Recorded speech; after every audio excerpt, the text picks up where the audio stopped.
इस वक्त देश की हालत, और कोई तबका बता दो जो खुश हो इनसे, सारे दुखी हैं इन लोगों से।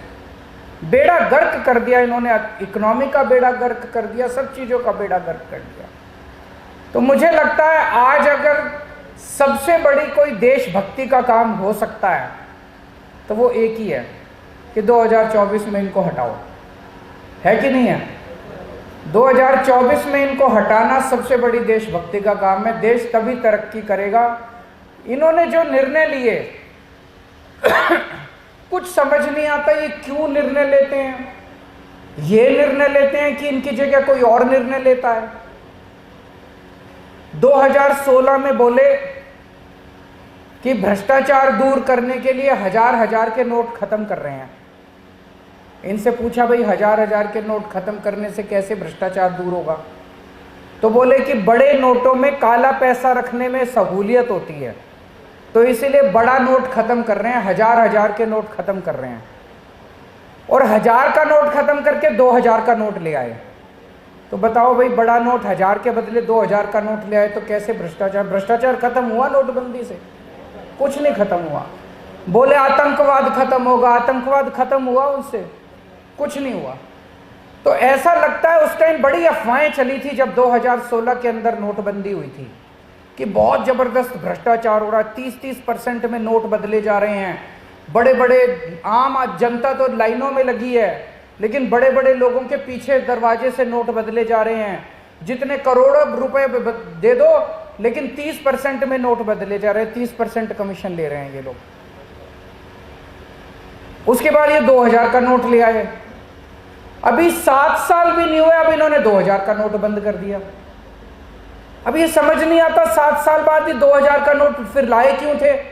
इस तरह से नोटबंदी किसी दुनिया के किसी देश में नहीं देखी गई कि अब तुमने 2000 का नोट बंद कर दिया। क्यों कर दिया? बताते ही नहीं है, बोलते ही नहीं है। जनता तो जैसे मतलब भेड़ बकरी बंदर है इनके लिए जनता तो कुछ समझ नहीं आ रहा। नोटबंदी से, उस 2016 में जो नोटबंदी हुई, इस एक नोटबंदी से देश की अर्थव्यवस्था कम से कम 10 साल पिछड़ गई। लोगों के काम धंधे बंद हो गए, फैक्ट्रियां बंद हो गई, बड़ी बड़ी दुकानें बंद हो गई, व्यापार बंद हो गए। अर्थव्यवस्था कम से कम 7-8 साल पीछे चली गई, 10 साल पीछे चली गई।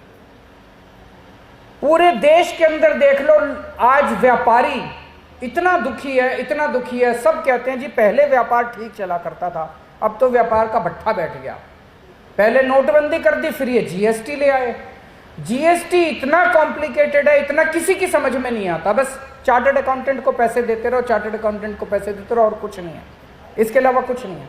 किसी की समझ में नहीं आता। किसी को भी पकड़ के, सारे व्यापारियों के पीछे, बड़े बड़े इंडस्ट्रियलिस्ट के पीछे, किसी के पीछे ईडी लगा रखी है, किसी के पीछे सीबीआई लगा रखी है, किसी के पीछे कुछ लगा रखी है। 12 लाख ये रिकॉर्ड है। पिछले कुछ सालों में 12 लाख इंडिया के टॉप के इंडस्ट्रियलिस्ट्स और टॉप के व्यापारी भारत की सदस्यता छोड़ के दूसरे देशों में चले गए। उन्होंने वहां की नागरिकता ले ली है। ये छोटी बात नहीं है। एक तरफ हम कहते हैं कि हमें फॉरेन इन्वेस्टमेंट चाहिए, फॉरेन इन्वेस्टमेंट चाहिए, और हमारे देश की इन्वेस्टमेंट, अगर हमारे देश के इंडस्ट्रियलिस्ट हमारा देश छोड़ छोड़ के चले जाएंगे तो इंडिया में इंडस्ट्री कौन लगाएगा? इंडिया में व्यापार कौन खोलेगा? नौकरियां कैसे पैदा होंगी? इन्होंने कहा था 2 करोड़ नौकरियां 1 साल में देंगे, वो तो छोड़ो। सर्वे ये दिखाते हैं, केंद्र सरकार की रिपोर्टें ये दिखाती है कि जो मौजूदा नौकरियां हैं वो दिन ब दिन कम होती जा रही हैं। बढ़ने, पॉपुलेशन बढ़ रही है, दिन ब दिन नौकरियां कम होती जा रही हैं। तो बच्चों को रोजगार कहां से मिलेगा? 12 लाख लोग अगर देश छोड़ के, बड़े बड़े लोग देश छोड़ के चले गए, सोचने वाली बात है। जिसको देखो उसके पीछे, और इन अपने वालों के पीछे नहीं लगाते। एक दिन कहेंगे फलाना आदमी, फलाना नेता सबसे बड़ा चोर है, अगले दिन उसको अपनी पार्टी में शामिल करके उसको डिप्टी सीएम बना लेंगे। एक दिन कहेंगे ये सबसे बड़ा डाकू है, इसने बहुत भ्रष्टाचार करा है, चक्की पीसिंग, और अगले दिन उसको अपनी पार्टी में शामिल करके और उसको बड़ा पद दे देंगे, उसको मंत्री बना देंगे। ये क्या नौटंकी मचा रखी है इन लोगों ने। कहते हैं भ्रष्टाचार दूर कर रखे हैं। सबसे ज्यादा भ्रष्टाचार इन लोगों ने किया अगर भारत में। एक ही ये कहते हैं 1 नेशन 1 फ्रेंड, सबका एक ही दोस्त होना चाहिए। इनका एक दोस्त है, सबका एक ही दोस्त होना चाहिए। सबके पीछे एजेंसी है। मनीष सिसोदिया जेल में है, मनीष सिसोदिया पे 4-4 रेड हो चुकी, सतिंदर जैन पे 6-6 रेड हो चुकी, चवन्नी नहीं मिली, 5 पैसे नहीं मिले। इनके दोस्त के ऊपर एक भी रेड नहीं हुई जिसके ऊपर इतने आरोप लग चुके हैं। तो मामला भ्रष्टाचार का नहीं है। इन्होंने बेड़ा गर्क कर दिया, सारी इकोनॉमी का बेड़ा गर्क कर दिया। और जितने चोर चक्के लफंगे, लड़कियों को छेड़ने वाले, हमारी महिला प्लेयर्स थी उनको छेड़ने वाले, सब इनकी पार्टी में, सब इनकी पार्टी में।